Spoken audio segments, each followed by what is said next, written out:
oportunidad de platicar con él. Entonces ya está enterado, en unos días le envío su lista de temas y las fechas que tenemos.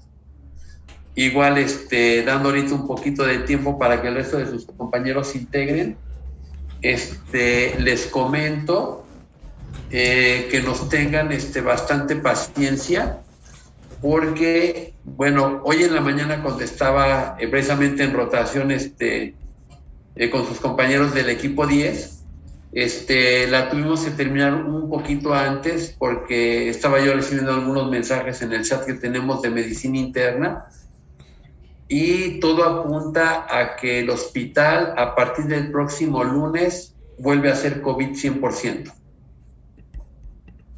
¿Ok? Entonces, esto implica que lógicamente las actividades se modifican y que dependiendo de si estamos en zonas de carga viral alta o baja, es si podemos disponer de tiempo en trabajar desde el hospital en ese horario o si tenemos que hacernos espacios de tiempo para trabajar pues a partir de la hora de la comida en adelante con ustedes, ¿ok? Si todo esto se confirma, pues los tiempos de trabajo se reducen un poco, entonces pues que nos tengan paciencia todos los profesores. Pero bueno, es una cuestión que no está en nuestras manos. Muy bien, doctor. Que créanme que tenemos la mejor intención de trabajar, de apoyarnos. Me queda claro que con la intención no basta, no es suficiente. Pero bueno, nos tenemos que ajustar a esta pues nueva normalidad en la que estamos viviendo. Bueno, pues pues si quieren en el momento que gusten comenzamos. De acuerdo, doctor. Yo creo que somos todos, ¿le parece si comenzamos? Bueno, faltan como 2 compañeros pareciera ser, pero ¿comenzamos? Mira, no hay problema, ahorita el tiempo apremia, entonces empezamos y bueno, ya se irán integrando con nosotros, esperemos ahorita en el transcurso de unos minutos, ¿ok? Ok, doctor, bueno, entonces vamos. Sí, mira, ya creo que somos 25. Ah, sí, ya estamos casi completos. Entonces ya prácticamente debe faltar una persona. Así es. Bueno, okay. Entonces vamos a empezar. Ah, ya estamos completos. Estamos completos. Bueno, entonces vamos a comenzar. Buenas noches, compañeros. Nosotros somos el equipo 3. Vamos a presentarles el tema de síndrome purpúrico y trombocitopenia autoinmune primaria o bien idiopática. Vamos a presentar Fernanda y pues su servidor Fernando. El contenido que vamos a abarcar en esta exposición pues va a ser el síndrome purpúrico y la trombocitopenia autoinmune primaria. Con los objetivos o con el fin de reconocer e identificar las principales características del síndrome purpúrico para la práctica médica, así como comprender la diferencia y los puntos claves de la trombocitopenia inmune primaria en contraste con las demás púrpuras y aplicar la bibliografía al caso clínico pues para un análisis enriquecido. Bueno, podemos entrar en materia definiendo lo que es el síndrome purpúrico. El síndrome purpúrico,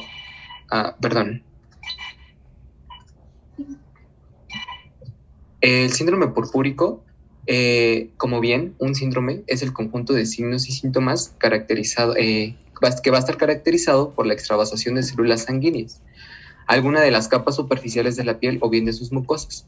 Esta extravasación de hematíes a cualquiera de las capas de la piel, desde la capa córnea hasta la capa basal, van a estar condicionadas por una alteración de los componentes de la homeostasia. Los componentes, recordemos que son 3, las plaquetas, los factores de coagulación y las lesiones de la pared vascular. Estos no hay que perderlos de vista, ya que desde aquí parte la clasificación de estos síndromes. La extravasación de los hematíes a la a la piel, pues a los tegumentos o a las mucosas, condiciona las lesiones purpúricas. Estas siempre son bien delimitadas y no desaparecen a la vitropresión. Además, cuentan con 3 características adicionales. Estas, dependiendo del color, pueden ser o más superficiales o profundas. Entre más rojos, se dice que son más superficiales y cuando tornan un color más intenso, son más profundas. También se pueden caracterizar por el color según la evolución que en estas tengan, si son lesiones recientes o bien ya evolucionadas. Un punto importante de las lesiones purpúricas es el tamaño y la clasificación que tienen respecto a este. Existen 3, y nos vamos a quedar con esto, en el síndrome purpúrico. Las petequias, que son menores o iguales a 2 milímetros. Púrpura, cuando son lesiones más de 2 milímetros. Y equimosis, cuando sobrepasan el centímetro. Otra característica de estas lesiones purpúricas es cómo son al tacto. Si son palpables, estamos ante una lesión vascular. Y bien, si no son palpables, pues alguna alteración de la coagulación o de las plaquetas. La clasificación de este síndrome, lo que vamos a considerar es la etiopatogenia, ¿ok? El mecanismo por el cual se originan estas lesiones. Tenemos a 3. El primero es la diátesis hemorrágica, es decir, aquella predisposición a una hemorragia de origen plaquetario, o bien también son denominadas púrpuras plaquetarias. Las púrpuras plaquetarias se van a subdividir a su vez en 2. En púrpuras trombocitopénicas o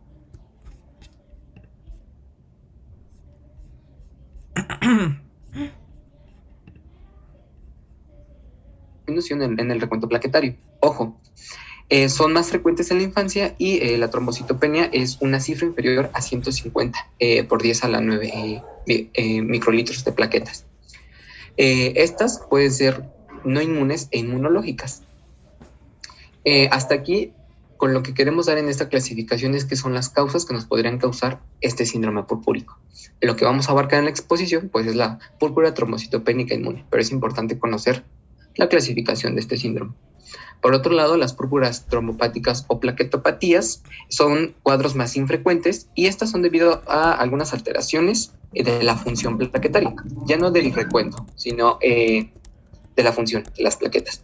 Y estas pueden ser congénitas y adquiridas. Las otras 2 clasificaciones que nos falta mencionar son aquellas diatesis hemorrágicas de origen plaquetario o bien púrpuras plaquetarias. Estas a su vez se subdividen en 2, en hereditarias y en adquiridas. Las adquiridas, aquí encontramos a la púrpura de Schoenen-Henoch, que es de las causas más frecuentes de un síndrome purpúrico. Y por último, la diátesis hemorrágica de origen plasmático o bien alteraciones en la coagulación, estas de igual manera son hereditarias y adquiridas. Sin embargo, estas ya están más correlacionadas a una enfermedad un poco más grave, por así decirlo. Aquí, por ejemplo, las hereditarias a la hemofilia y tanto A como B. Y pues a las adquiridas, ¿ok? Pueden ser condicionadas por algún déficit, por ejemplo, de la vitamina K, ¿no? Que es un importante componente de la cascada de la coagulación. Con lo que nos vamos a quedar después de ver la clasificación de las etiologías que nos condicionan síndrome purpúrico, podemos... permítanme tantito. Listo. Una disculpa. Ahora sí, el diagnóstico del síndrome purpúrico, ¿cómo va a ser? La literatura menciona que a la atención primaria es más frecuente que lleguen los niños con contusiones, equimosis o bien algunos hematomas. Sin embargo, en la mayoría de los casos se va a suponer que es resultado de la actividad física propia de la edad. Sin embargo, no debemos dejar de lado que podemos estar ante un signo primario de alguna enfermedad sistémica o bien del maltrato. Por ello, va a ser importante la valoración sistemática de nuestro paciente en la atención primaria, poniendo sumamente énfasis en una adecuada historia clínica. Empecemos pues con la primera parte, ¿no? Una adecuada anamnesis. En los antecedentes heredofamiliares, lo que nos importaría sobre todo interrogar o conocer acerca del paciente es la existencia de enfermedades hemorrágicas pues en la familia o enfermedades inmunes que podrían predisponer pues a nuestro paciente, ¿no? En cuanto a los antecedentes personales patológicos, si existe el antecedente de alguna aparición de algún trastorno relacionado a hemorrágicos, a algunas lesiones, contusiones y sobre todo hacer bien la semiología de estas, ¿no? En cuanto a antecedentes personales no patológicos, preguntar las vacunas más recientes, ya que también pueden predisponer pues a presentar uno de estos tipos de lesiones. Y bien, el padecimiento actual sobre todo nos va a interesar pues las características, ¿no? De las lesiones que llega a presentar pues nuestro paciente. para que a la hora de la exploración física, si nos encontramos ante hemorragias, petequias, equimosis o bien hematros, que es el sangrado pues en las articulaciones, sobre todo describir bien la localización, la intensidad, la duración, la evolución, el inicio, los factores que la acompañan, factores que la disminuyen, la respuesta al tratamiento, ¿no? Toda esta semiología. También prestar atención en los signos de alarma, como lo pueden ser palidez, adenopatías o incluso hepatoesplenomegalia. Y sobre todo revisar o bien descartar hemorragias retinianas con la exploración de fondo de ojo. Algunos puntos clave que nos van a poder orientar hacia el diagnóstico etiológico de nuestro síndrome purpúrico son los siguientes. Cuando estamos ante la sospecha de que la causa es trombopática o bien alguna vasculopatía, bueno, las lesiones hemorrágicas van a contar con las siguientes características. Las petequias y las púrpuras van a ser superficiales, pequeñas y múltiples. Aquí va a existir la presencia de epistaxis y gingivorragias, sobre todo en las vasculopatías. Hematomas aquí van a ser un poco menos infrecuentes. Y aquí, importante, en los cortes profundos y en las extracciones dentales, bueno, es frecuente que el sangrado se controle con la presión local. Y la historia familiar de sangrado es rara. Por otro lado, si estamos sospechando de alguna coagulopatía, bueno, las hemorragias van a ser más profundas. Va a existir la presencia de martros o bien equimosis grandes y aisladas. Las petequias aquí van a ser raras, porque las coagulopatías van a condicionar lesiones más graves. El volumen del sangrado va a ser importante o bien moderado, y aquí sí va a ser frecuente la historia familiar del sangrado. También no debemos de dejar de lado que las lesiones que llega a presentar el paciente puedan ser resultado del maltrato. Aquí las características de estas lesiones, bueno, el exantema petequial o bien equimótico aparece en regiones no prominentes. Sobre todo vamos a tener distintos grados de clasificación según a su evolución, y las localizaciones pues van a ser de una forma repetida. Ahora, ya que sabemos como los datitos clínicos que nos van a poder ir orientando hacia cuál es la causa de nuestro síndrome purpúrico, debemos considerar realizar pruebas complementarias. De base, debemos de pedir hemograma, química sanguínea y pruebas de coagulación, más el recuento hemático completo, un frotis sanguíneo y un COMS directo. Y bueno, gracias y con la ayuda de estas pruebas complementarias, pongamos este ejemplo y sigamos este algoritmo. Si nosotros obtenemos que con estas pruebas complementarias un recuento plaquetario menor de 150,000, ¿estamos ante qué? Ante una plaquetopenia. Entonces, si consideramos que la hemoglobina y el recuento de leucocitos por este lado es normal en el lado izquierdo del algoritmo, bueno, siempre, recordemos, pedir el frotis de sangre periférica. Y dependiendo de los resultados de bueno, pues podemos empezar a considerar las diferentes causas etiológicas de nuestro síndrome. Este es otro algoritmo, es un poco más completo, en donde integran nuestro padecimiento actual, ¿no? El exantema, la petequia o la púrpura. Aquí mezclan justamente la anamnesis, la exploración física y las pruebas complementarias que hemos mencionado en las diapositivas pasadas. Ponen aquí fiebre como un ejemplo de algún signo de alarma de los que vimos anteriormente. Y bueno, de aquí ya se desglosan estos diferentes algoritmos pues hasta llegar a las sospechas diagnósticas más probables. Ok, y aquí nada más vamos a dar un extra sobre la exploración de la coagulación con los famosos tiempos de coagulación, donde generalmente nada más se evalúa la vía intrínseca y extrínseca, pero en este caso vamos a meter formación e instrucción de fibrina y valoración de la hemostasia primaria. Ahora, para la vía intrínseca se va a evaluar mediante el tiempo de tromboplastina activado, que normalmente se encuentra entre 24 a 46 segundos y se va a encontrar alterado en aquellos pacientes que estén en tratamiento con heparina. Pasándonos a la vía extrínseca, va a ser mediante el tiempo de protrombina, normal de 9 a 12 segundos. Y aquí incluimos la relación normalizada internacional, conocida como INR, específicamente para pacientes que ya tienen patología de base y que están siendo tratados, el cual normalmente se va a encontrar menor a 1.1 segundos, pero en estos pacientes ya tratados, su tiempo INR normal va a ser de 1.2 hasta 3.5. Y bueno, en cuanto a la formación e instrucción de fibrina, se va a evaluar con el tiempo de trombina, que normal está de 12 a 20 segundos, y el fibrinógeno sérico, que va a ser de 200 hasta los 400 miligramos de decilitro, alterado en aquellos pacientes que tienen hiperfibrinolisis o que están en tratamiento con heparina. Y por último, y muy importante para esta patología que vamos a ver a continuación, es el tiempo de hemorragia de IBI. El tiempo de hemorragia de IBI se realiza mediante la aplicación de presión en el brazo, donde posteriormente se hace un pequeño corte de aproximadamente 10 milímetros en el antebrazo. Dejamos sangrar y cada 30 segundos se retira la gota sin hacer presión. En estos pacientes el tiempo normal va a ser menor a 9 minutos. En nosotros, personas sanas, este tiempo va de los 3 a los 5 minutos. Y aquí podemos ver que en pacientes que tienen el tiempo alterado van a ser aquellos que estén cursando con deficiencia de factor de Bort-Willebrand o de fibrinógeno. La siguiente. Y pues bueno, con esto podemos quedarnos con lo que es el síndrome purpúrica, ¿no? Que es este conjunto de signos y síntomas que van a estar condicionados pues por alguna de estas causas, ¿no? Que pudimos ver. Y ahora sí podemos entrar como tal a la trombocitopenia inmune primaria.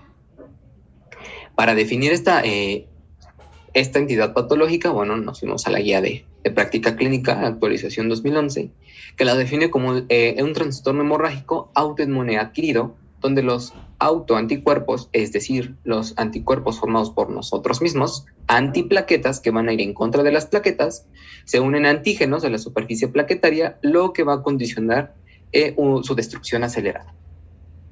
Esto lo vamos a comprender pues un poquito más adelante en la fisiopatología. Anteriormente la nomenclatura clásica se refería a este trastorno como púrpura trombocitopénica idiopática. Sin embargo, con el fin de esclarecer el mecanismo patológico de la enfermedad, bueno, se decidió que tanto púrpura como idiopática pues consideraban un tanto indeficientes o bien no definían como tal la enfermedad, ya que el sangrado cutáneo mucoso podría estar ausente o mínimo en los pacientes.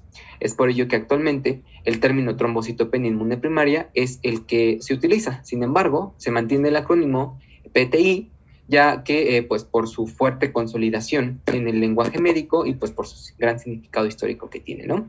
Además de que describe pues el mecanismo patológico de la enfermedad. Hablando un poquito de epidemiología, esta es una enfermedad de índole mundial que no va a tener predilección por sexo, pero el pico se va a encontrar de los 2 a los 6 años, dependiendo de la bibliografía, hasta los 8 años, donde el estadio crónico de esta patología va a ser mayor en niñas, en una relación 3:1 o 2:1, dependiendo de dónde lo lean. Remisión espontánea del 90%, que sería lo ideal, una cronicidad del 10% y la mortalidad solo en el 1% de los casos, especialmente en pacientes adultos. La siguiente. Y hablando de factores de riesgo, los vamos a dividir entre agente, huésped, ambiente. En el agente, nuestro paciente tuvo que haber cursado con infecciones virales, respiratorias, también que haya presentado rubiola, sarampión, las más comunes, o bacterianas, englobando a Helicobacter pylori, sobre todo en los adultos. El huésped, pues ya mencionamos que efectivamente son los niños, y también se menciona aquí que son que los pacientes que van a estar cursando con esta trombocitopenia tuvieron una infección de 1 a 4 semanas antes del comienzo o que fueron vacunados por triple viral. En cuanto al ambiente, los picos más frecuentemente son en verano y otoño y también en pacientes que viven en lugares socioeconómicos bajos, recordando que pues tienden a desarrollar más infecciones. La siguiente, por favor. Ahora, en la GPC del 2019 se incluyen factores de riesgo hemorrágicos para los adultos. Son aquellos mayores de 80 años y que estén en tratamiento con AINES, con antiagregantes plaquetarios o anticoagulantes orales, y que tengan patología de base, sobre todo la hipertensión arterial sistémica, ya sea controlada o no.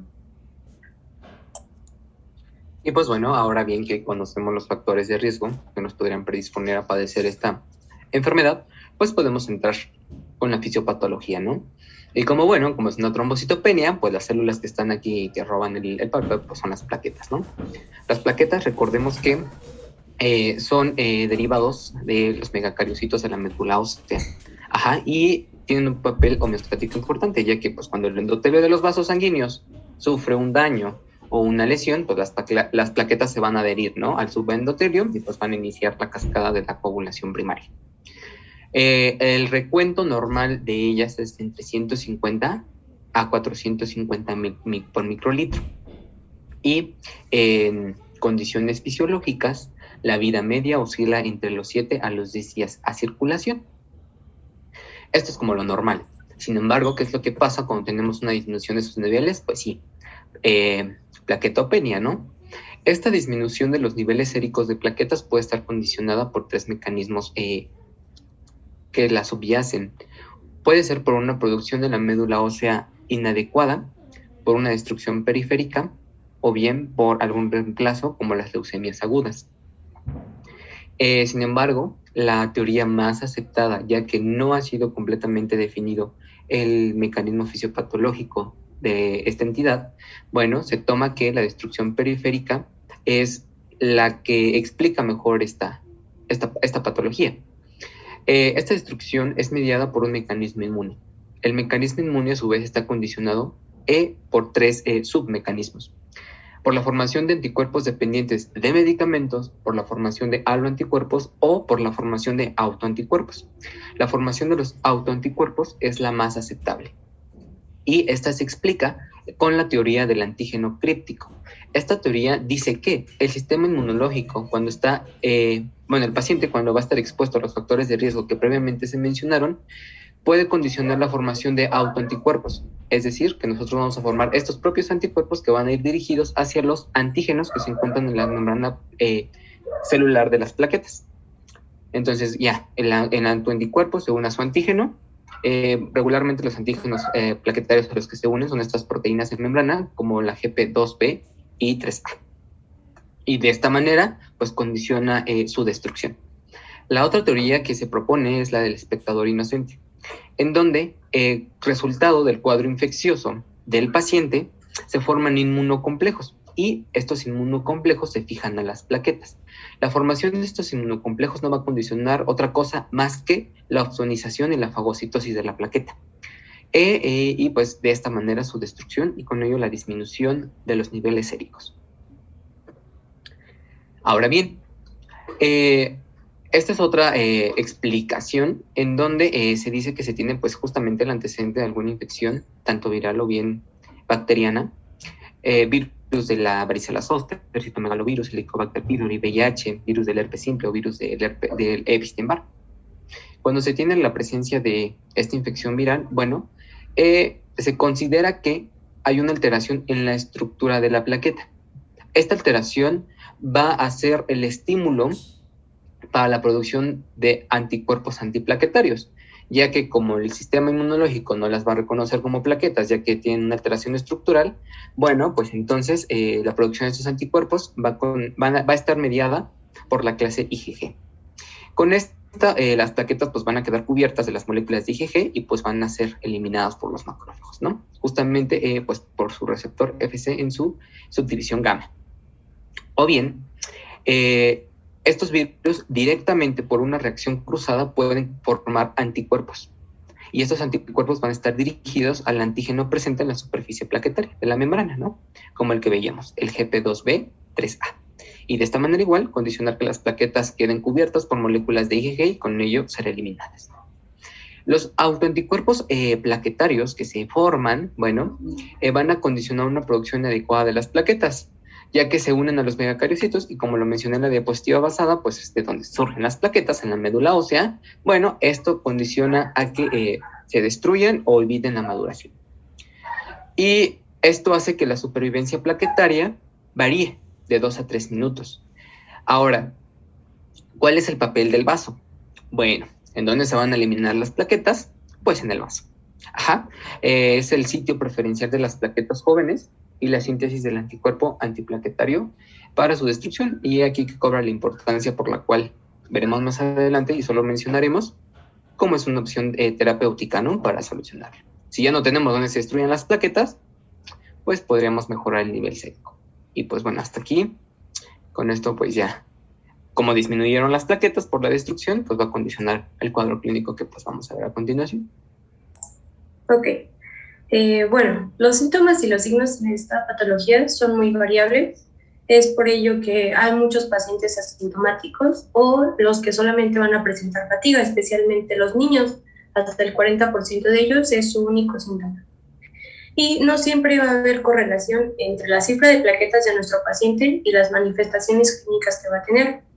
Por eso, cuando un paciente tiene plaquetas menores a 10.000 o a 20.000, va a presentar un cuadro clínico característico. Y es aquí donde se pueden observar petequias generalizadas a lo largo de todo el cuerpo, equimosis, que muchas veces van a predominar a las petequias, y signos de sangrado mucoso. Y hay bibliografías que nos mencionan que hay dos tipos de trombocitopenia, seca y húmeda. La seca va a ser aquella donde solo encontramos petequias y equimosis, y la húmeda en la que se agregan vesículas sangrantes, sobre todo, y el signo característico son vesículas sangrantes en la boca, aunque también podemos encontrar sangrado mucoso, y por ello es importante saber semiología del tubo digestivo. Ahora, este cuadro clínico tiene una evolución característica, ya que va a remitir de forma espontánea, y es lo ideal en todos los pacientes. La siguiente. Por eso vamos a tener una clasificación. Esta solo va a ser por tiempo de evolución, que sería de reciente diagnóstico, menor a 3 meses de evolución, persistente de 3 a 12 meses y la crónica mayor a 12 meses de evolución. En la persistente hay que incluir a dos tipos de pacientes: aquellos que no alcanzaron una remisión de forma espontánea y aquellos que no van a mantener esa remisión después de un ciclo de tratamiento.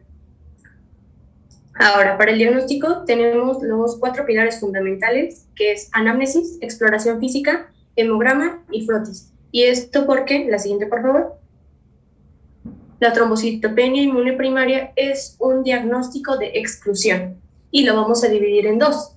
La primera, los requisitos van a ser para que sea una trombocitopenia, específicamente en esta patología, el recuento plaquetario debe de ser menor a 100.000. Ya que hay pacientes que van a tener recuentos plaquetarios entre 100.000 y 250.000, que sería lo normal. Esto, sobre todo ya hablando de grupos, las embarazadas. Y bueno, el resto de líneas celulares y el hemograma debe de estar en normal. Asimismo, el paciente debe tener ausencia de enfermedades infecciosas agudas en ese momento o patología sistémica de base conocida. Si el paciente se diagnostica en ese momento con una patología sistémica de base, pasa a ser de tipo secundario. O si está tomando algún fármaco que induzca esta trombocitopenia. La siguiente. Ahora, por ello es muy importante recabar los antecedentes de la historia clínica, como bien lo mencionábamos en el principio para el síndrome purpúrico.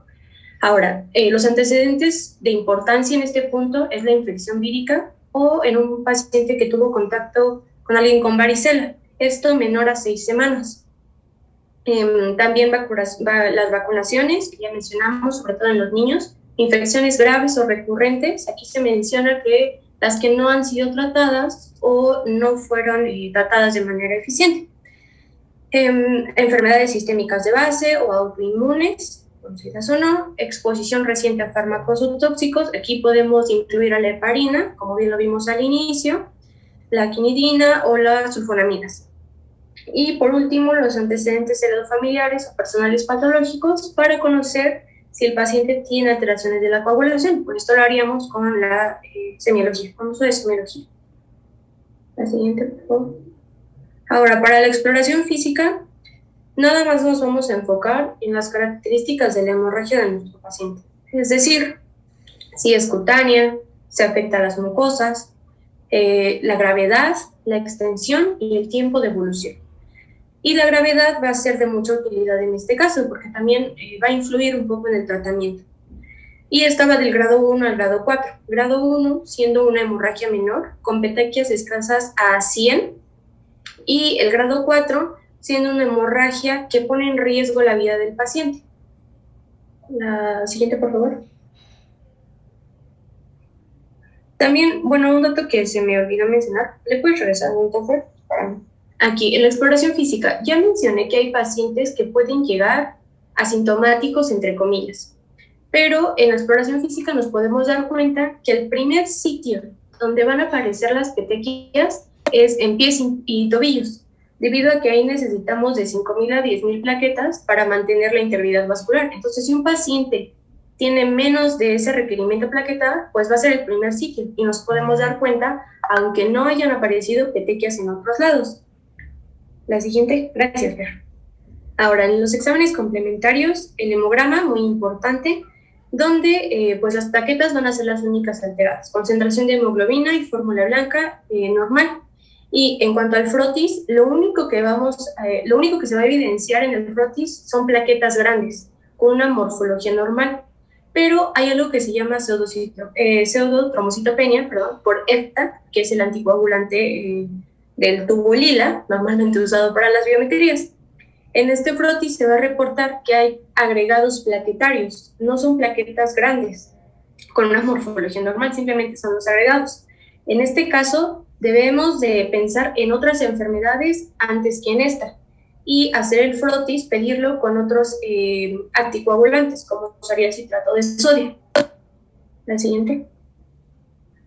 Ahora, otros exámenes complementarios, de forma obligatoria, se deben de hacer estudios de infecciones víricas para saber que el paciente no está cursando con estas y descartar que sea primaria, como la hepatitis B, C y C, sobre todo, o infección por HIV. El aspirado de médula ósea sí va a estar indicado siempre y cuando en pacientes mayores a 60 años y que tengan manifestaciones atípicas. Y por último vamos a tener los niveles de trombopoyetina, que solo va a ser útil para distinguir entre si es una producción reducida o incrementada de las plaquetas. La siguiente, por favor. Pero aquí les hice un cuadrito donde, por ejemplo, las concentraciones de trombopoyetina son pruebas de beneficio incierto y que no se deben de hacer como tal. Las pruebas de evaluación básica va desde la historia clínica hasta una prueba de urea en aliento por Helicobacter pylori, y nada más aquí otros virus es en cierto tipo de pacientes donde conocemos la epidemiología de la zona, y pruebas de utilidad potencial que sí se pueden utilizar o no, sobre todo los anticuerpos antinucleares en pacientes adultos para el tratamiento. La siguiente, por favor. Ahora bien, pasando al tratamiento, lo vamos a dividir en 4 etapas, por así llamarlo. La observación, que va a ser cuando nuestro paciente solo tenga hemorragias o pletequias que estén en un grado 1 o grado 2 de severidad, que sería lo ideal, solo mantenerlo en observación ante la posibilidad de que tenga otra enfermedad autoinmunitaria, en lo que esperamos los resultados de todos los análisis. Primera línea, segunda línea y tercera línea. La siguiente. ¿Qué va a pasar en la observación? Tenemos que hacer controles de hemograma y estos se van a dividir en 3. El primer mes va a ser cada 2 semanas. Los 6 meses va a ser 1 cada mes. Y después de eso va a ser un hemograma cada 3 a 6 meses.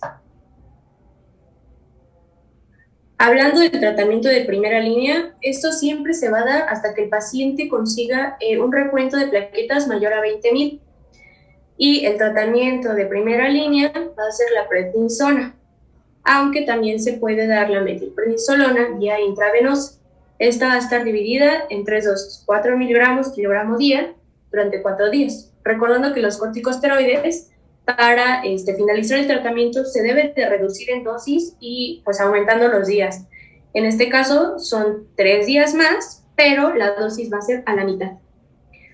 Y bueno, la Sociedad Americana de Hematología nos dice que podemos dar una dosis única de inmunoglobulina de 0.8 a 1 gramo kilogramo día durante 1 o 2 días. Esto porque la inmunoglobulina va a dar una elevación rápida en el recuento plaquetario a las 48 horas, pero aquí es muy importante saber que en pacientes con déficit de inmunoglobulina A van a presentar anafilaxia y otros efectos secundarios esperados específicamente de la inmunoglobulina intravenosa son cefaleas, náuseas, vómitos. ¿Y por qué se recomienda la inmunoglobulina? porque la inmunoglobulina va a disminuir la fagocitosis, como Fer lo mencionaba, mediada por el receptor Fc gamma de los macrófagos, en aquellas plaquetas que están recubiertas por anticuerpos. Ahora, en la segunda línea tenemos a la inmunoglobulina anti-D. Esta solo debe de ser usada en pacientes con RH positivo, y es por ello que antes de aplicarla, aunque el paciente sepa su RH, debemos de pedir la prueba y aparte un COMS directo para confirmarlo, ya que el efecto adverso de la inmunoglobulina anti-D es la anemia hemolítica inmune.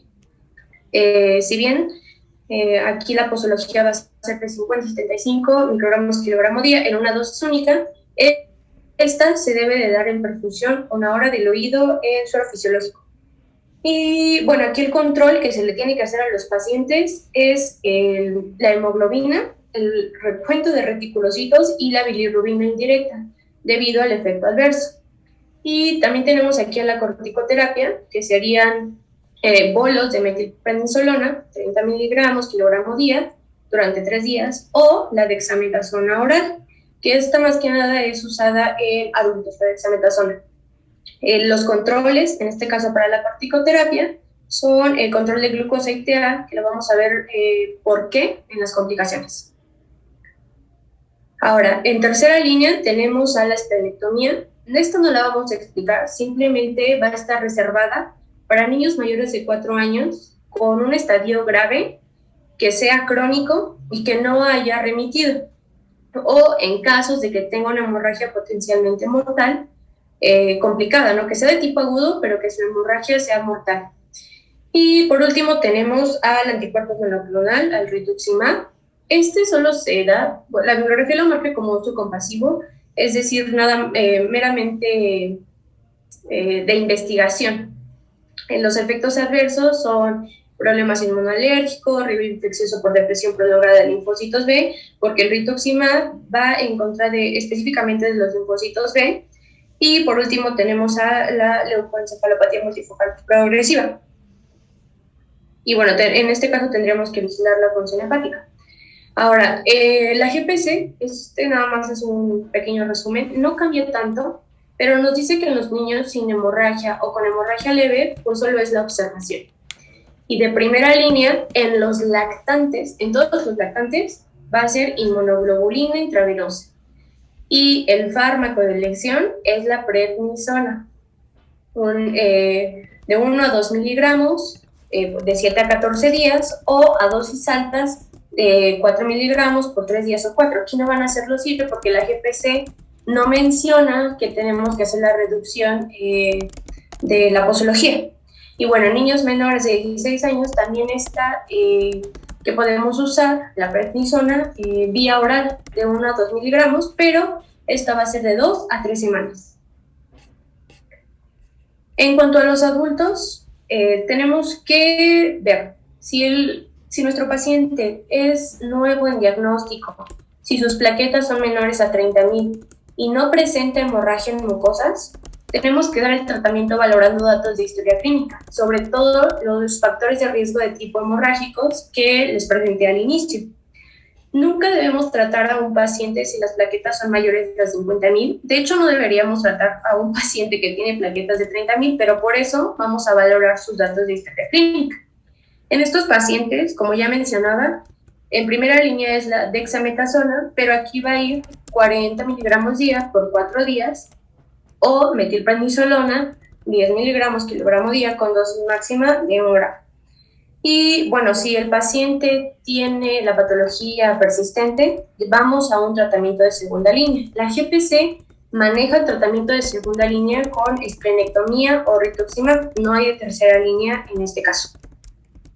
El siguiente. Y aquí nada más es una tablita por grado de severidad, qué conducta deberíamos tomar específicamente para los niños de grado 1 a grado 4, donde grado 1 y grado 2 es la observación, o bien el tratamiento dependiendo del cuadro clínico que maneje nuestro paciente. 4 sería un tratamiento, en este caso de tercer grado, de tercera línea, perdón, y el 3 siempre va a ser para tratar de remitir a nuestro paciente hasta la observación, es decir, un recuento plaquetario mayor a 20,000. La siguiente. Ahora, ¿cuáles son las complicaciones? Pues especialmente en los adultos va a ser el sangrado por hemorragias cerebrales y el dato clínico que nos va a permitir anticipar esta hemorragia es que el paciente va a presentar hemorragia de retina. Ahora, los corticosteroides. ¿Por qué causan osteoporosis con su uso? Porque los corticosteroides, si bien recordamos, disminuyen la actividad osteoblástica. La pérdida de masa muscular, porque tienen efecto catabólico, aumento del riesgo de contraer infecciones, porque genera linfopenia, entonces, y disminuye la citotoxicidad de las natural killer. Y por último, recordando que en estos pacientes debemos de tener control de glucemia, porque pueden generar hiperglucemia o, en todo caso, llegar a diabetes, porque no hay captación de glucosa o bien inhiben la secreción de la insulina. Y por último, en la esplenectomía, pues riesgo a infecciones, más que nada. Y pues bueno, considerar por último los diagnósticos diferenciales, ¿no? Como forma dentro de una de las causas del síndrome purpúrico, pues bueno, es por obvias razones considerar las etiologías que lo podrían causar, ¿no? Debido a la similitud de las manifestaciones clínicas que presentan. Entre las más comunes, bueno, la pseudotrombocitopenia, como bien lo mencionaba Fer. Sin embargo, pues se cambia el anticoagulante por EPTA y pues con esto podemos diferenciarlo, ¿no? La púrpura trombocitopénica trombótica, esto se va a poder diferenciar con el frotis, ¿no? Como bien lo mencionaba el algoritmo. El lupus eritematoso sistémico, bueno, el auxiliar diagnóstico para poder diferenciarlo son anticuerpos antinucleares y la prueba de Coombs directo, así como la anemia aplásica. Esta, pues, con el aspirado de la médula ósea por medio de biopsia. Y bueno, en cuanto al pronóstico, puede ser, si bien bueno o malo. En el bueno tenemos que es un proceso autolimitado y la remisión espontánea va a ser del 70-80% de los pacientes. Y el malo va a ser que aquí lo manejamos como el 20% de los niños va a tener una patología crónica y aquellos pacientes mayores a 10 años de edad con recuentos plaquetarios mayores a 20,000 que ya dieron clínica tienen mayor riesgo de cronicidad, sobre todo, bueno, ya basándose en el grupo, pues son los adolescentes. Y pues bueno, pues con esto podríamos concluir que pues la trombocitopenia inmune primaria es una entidad autoinmune que va a ser adquirida, en donde la formación de los anticuerpos que van dirigidos hacia las plaquetas se unen a los antígenos de la superficie de estas células, lo cual va a condicionar la aceleración y destrucción y causa la clínica característica de las lesiones cutáneas y los niveles bajos de plaquetas en el paciente. Recordemos que generalmente una adecuada historia clínica es la herramienta clave para su diagnóstico. Asimismo, basta con la observación o la prescripción de corticoterapia para su resolución, ya que suele ser en una remisión espontánea. Y pues bueno, con eso terminaríamos la presentación. Y con eso, no sé, doctor, si pasamos al caso clínico o si mis compañeros tengan alguna duda. Si quieres, platicamos alguna duda que tengan tus compañeros y una vez resuelta esa parte nos pasamos al caso clínico. Digo, puede ser que con el caso clínico surja alguna otra duda, no hay ningún problema. Sí, me parece bien. Entonces, ¿alguna duda, chicos? No, pero muchas gracias.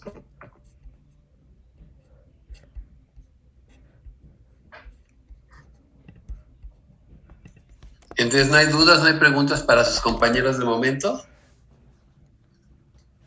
Bueno, si no hay preguntas e inquietudes al respecto, pues pasamos al caso clínico. Sí.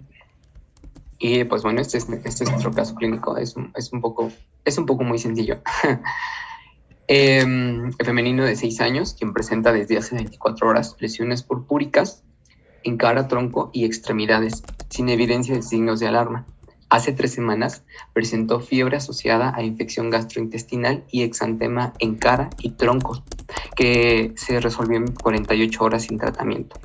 A la exploración física se muestra adecuado estado general, coloración normal de tegumentos y mucosas, Presenta petequias y lesiones purpúricas en cara, tronco y extremidades. No hay signos de hemorragia en otra localización y no se palpan adenopatías. Los exámenes complementarios muestran una plaquetopenia de 14.000 con serie roja y leucocitos normales. Entonces, bueno, lo dejamos aquí un momentito y ponemos la actividad y vamos a hacer un Kahoot. Entonces, dejo de compartir. Bueno, no sé si quieren que deje un poquito más el caso clínico.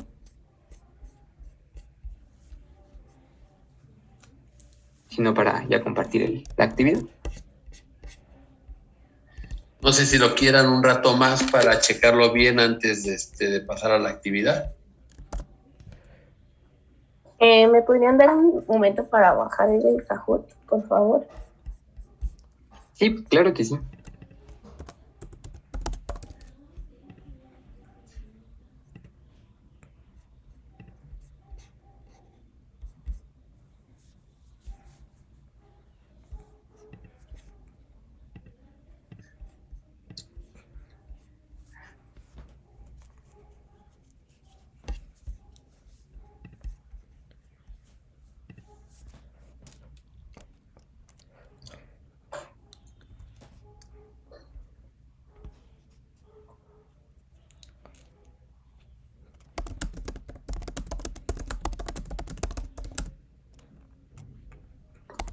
Ya nada más que Fer, creo que se le concluyó la pantalla, Fer. Déjenme paso el link a Fer. Permítanme, para ya compartir la actividad, doctor.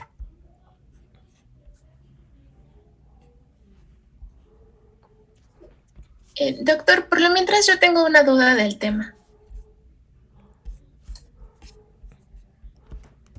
Sí, te escucho.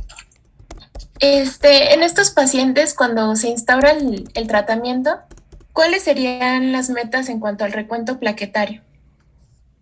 Mayor a 20.000. Sí. Ah, ok. Sí, no sé quién iba a responder.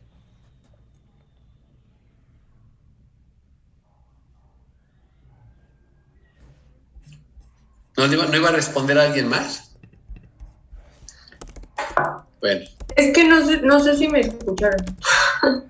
A ver, bueno, te escuchamos otra vez, a ver. Eso es mayor a 20.000. Esa va a ser la meta. En cualquiera de los casos, siendo de primera línea o segunda línea. O sea, no te entiendo, es como pregunta o respuesta. No, yo di la respuesta, es que mi compañera hizo la pregunta. Ah, ok. Bueno, perfecto. Entonces, ¿sí les quedó claro o no? Sí, doctor, gracias. Ok. Entonces, Fer, ya puedes presentar, ¿verdad?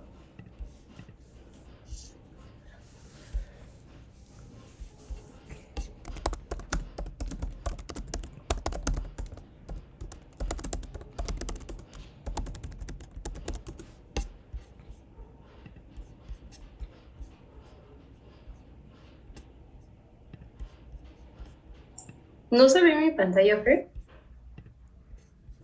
Está cargando, creo.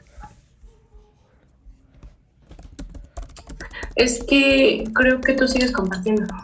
Todavía no. Pero está la leyenda de que has empezado a compartir pantalla.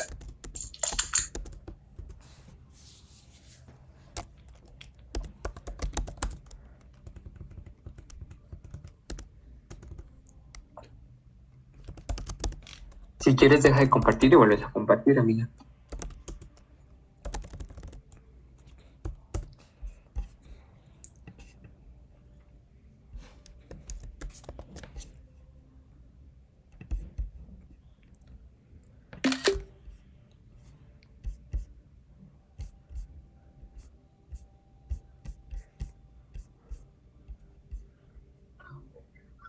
Creo que no se ve.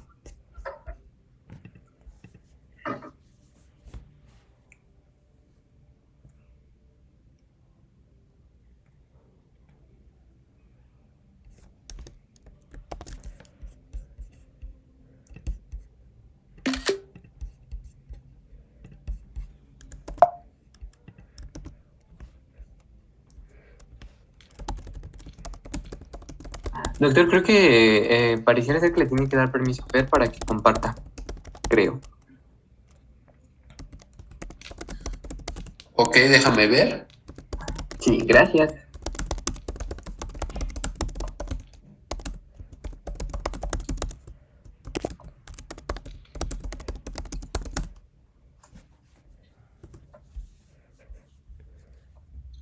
Ahí te estoy dando nuevamente la función de compartir.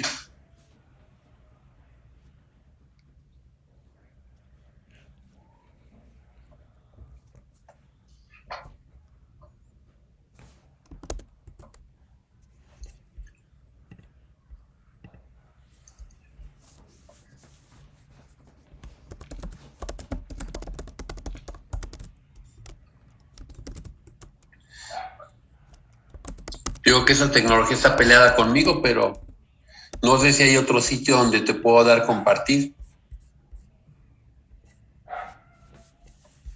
Es que a mí me parece que sí estoy compartiendo, pero que está en pausa. Entonces, no sé. Yo aquí tengo la función de que pueden varios participantes compartir pantalla, incluso en forma simultánea. Y está activada. Fer, ¿elegiste compartir toda la pantalla o nada más la página de... Solo la de- página. ponle en toda la pantalla. Ah, ok, a ver. ¿Así ya se ve? Sí. Ándale, ese era el Ya. truco. Siempre aprende uno algo nuevo. Es que siempre lo había hecho así, Estamos sufriendo. no se pudo. Ok. Entonces, perdón, entonces el truco era en darle toda la pantalla, no en la página. Sí.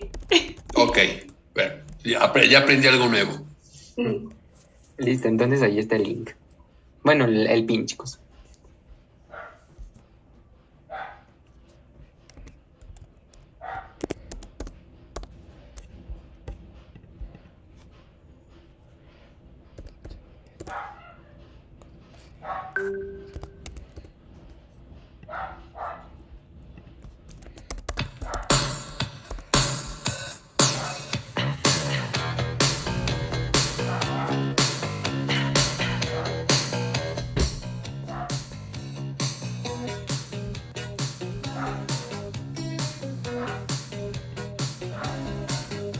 Si tú me hubieras dicho siempre la verdad, si hubieras respondido cuando te llamé, si hubieras amado cuando te amé, serías en mis sueños la mejor mujer. Si no supiste amar, ahora te puedes marchar.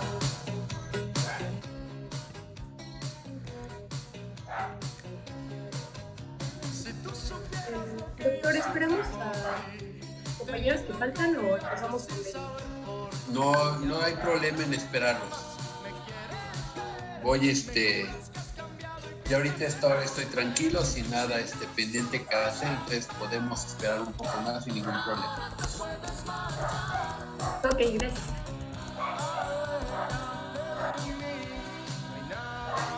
Mientras aquí escucho a Luis Miguel, mira.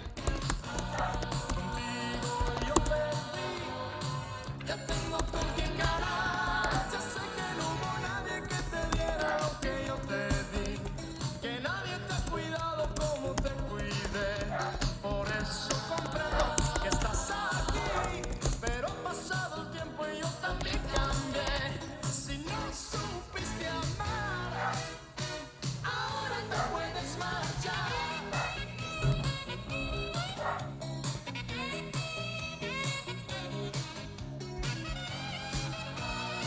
¿Cuántos faltan? ¿Dos de tus compañeros? Sí, creo que faltan solo dos. serían dos. Ok. No sé si tengan algún problema en ingresar, chicos. Diles que les vamos a dar puntos por ganar y entran rápido. No están tan difíciles las preguntas. Por poner a Luis Miguel les vamos a restar puntos ahí en la exposición. No. Pero ha pasado el tiempo y yo también cambié. Si no supiste amar, ahora te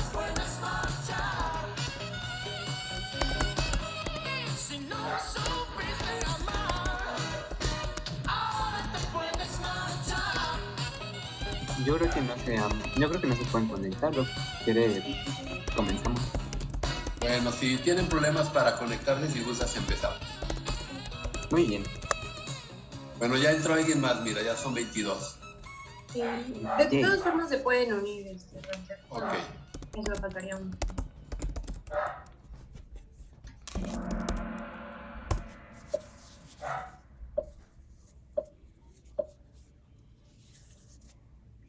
¿Cuál era el motivo de consulta de la paciente?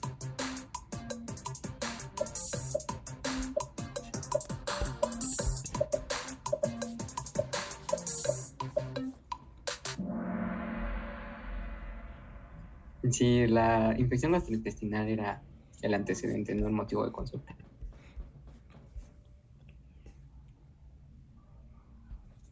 Completa la semiología de las lesiones petequiales, tamaño, color.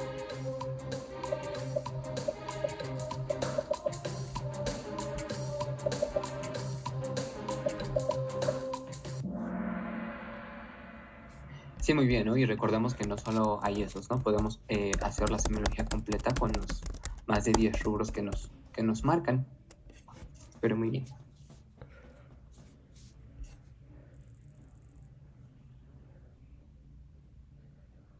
Con los datos recabados del paciente, ¿cuál es tu sospecha diagnóstica?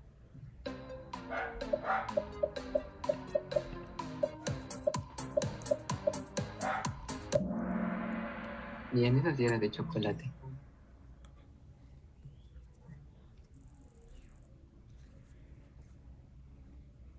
Con tu sospecha diagnóstica, ¿cuál sería el tratamiento de primera línea?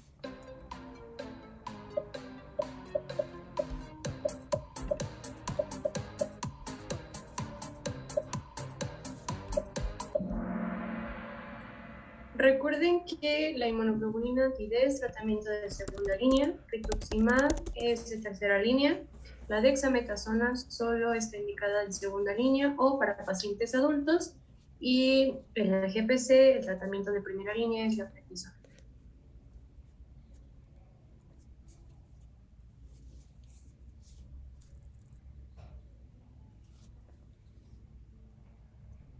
Si la paciente llega a requerir un tratamiento de tercera línea, ¿cuál sería la mejor opción?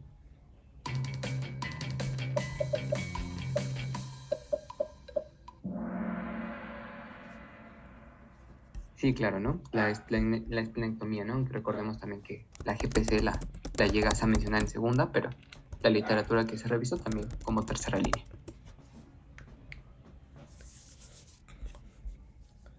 ¿A qué se le considera trombocitopenia?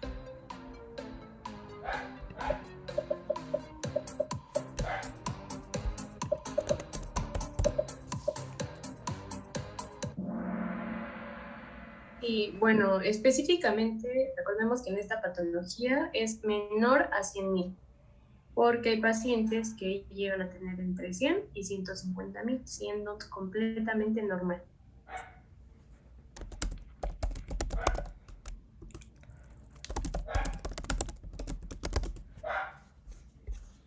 Completa correctamente las medidas de las siguientes manifestaciones cutáneas: petequia, púrpura y equimosis. En ese orden.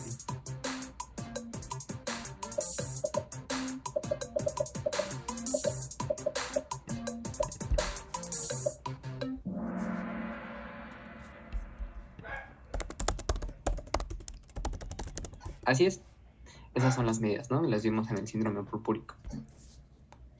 Y pues bueno, ahí viene el podio.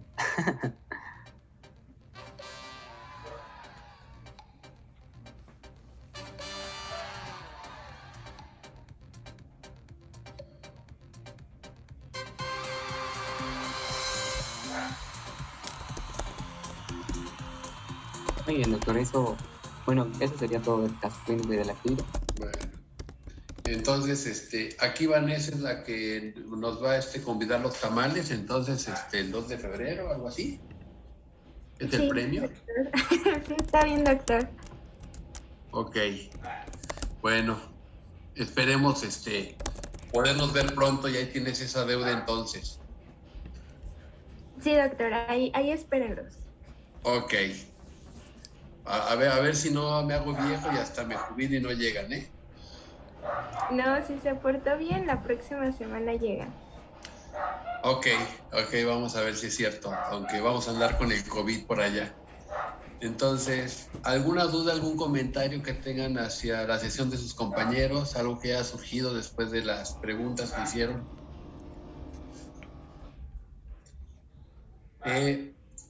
Si esta paciente que nos presentaron, si esta niña, las lesiones purpúricas que presentara no fueran tan numerosas y sus plaquetas que marcaban aquí en 14,000 estuvieran en un nivel más alto, más decente, quizás por un nivel a lo mejor de unos 70,000, ¿cuál sería el tratamiento? Observación. Pues sí, de alguna manera pueden tener una conducta más conservadora, ¿ok? Y observación, vigilancia, y bueno, se van a dar cuenta que esto se va ligando con los temas que vamos viendo, ¿no? Vamos a hablar también de vasculitis, entonces por ahí son diagnósticos diferenciales, cosas que hay que considerar, que hay que ir vigilando, pero cuando esos casos no son tan severos, se puede mantener una conducta expectante, tranquilizar a la gente y la vigilancia, ¿no? A través tanto de la clínica como de los estudios paraclínicos. Y bueno, platicando con sus compañeros de rotación hoy por la mañana, les decía que a veces algunos criterios de medidas de lesión en la escuela francesa no los considero tantos, entonces decir que hay una lesión petequial, una lesión purpúrica. Para mí en la escuela francesa no me trasciende tanto si es de 2 milímetros, si es de 5, no hacemos mucha diferencia en esto. Sin embargo, bueno, así está establecida esta guía clínica para estas lesiones. Pero en algún momento dado, si ustedes hacen referencia de que tiene una lesión purpúrica, entendemos clínicamente lo que es, ¿no? Y ya el día de mañana cuando hablemos de vasculitis, por ahí nos vamos a complicar un poquito con esta idea de lo que es una lesión purpúrica.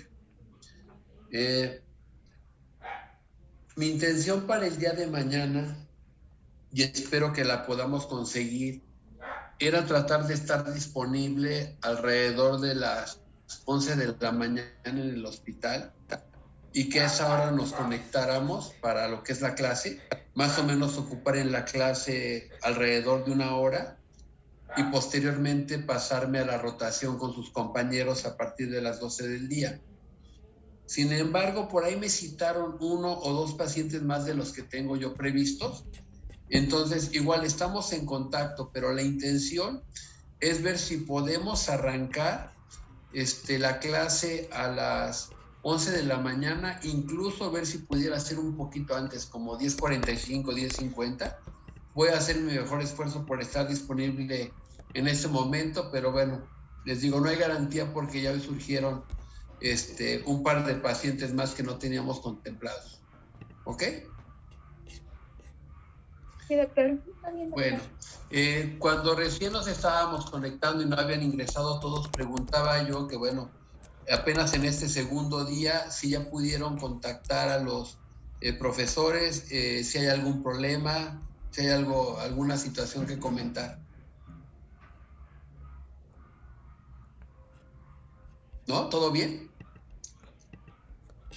Todo bien, doctor. Pudieron localizar a todos los doctores sin ningún problema, ya están trabajando con ellos. Así es, Sí, doctor. Para lo que es su segunda exposición, que ya, como les decíamos, con la premura del tiempo, pues tienen que estar trabajando la primera y la segunda. ¿Ya también localizaron a los doctores para ir trabajando esa segunda sesión? Sí, doctor. Ya. Ok. Bien. Entonces, les compartí el formato que usamos para evaluar las sesiones en el hospital. En mi caso, no me lo envíen. Yo tengo el formato. Hacia el fin de semana yo les envío su formato de evaluación. Yo tenía la intención de empezarlos a enviar ya desde el día de ayer. Quería hacerlo escaneado, pero tuve problemas con mi impresora y mi escáner en casa. Entonces, si no logro corregirlo en el fin de semana, se las envío aunque sea por una imagen. ¿Ok? Sí, doctor, está bien. Entonces, al menos en mi caso no me tienen que enviar el formato. Si se lo solicitan los otros doctores, bueno, se lo envían. Y en ese caso, igual, tomo una imagen o escaneo alguno de los que tengo yo en limpio para que lo tengan y lo puedan ustedes reenviar a los doctores. ¿Ok? Vale. Bueno, pues que tengan una excelente noche, que la pasen muy bien. Y entonces mañana en la mañana estamos en contacto y vamos a ver si podemos arrancar entre cuarto para las 11, las 11. Vamos a hacer ahí el mejor esfuerzo por hacerlo. ¿Ok? Sí, doctor, gracias. Sí, doctor, gracias. Vale, Aunque la pasen muy bien, que tengan excelente noche, cuídense mucho. Gracias, Igualmente, Doc. doctor. Que Igualmente, descansen. Igualmente.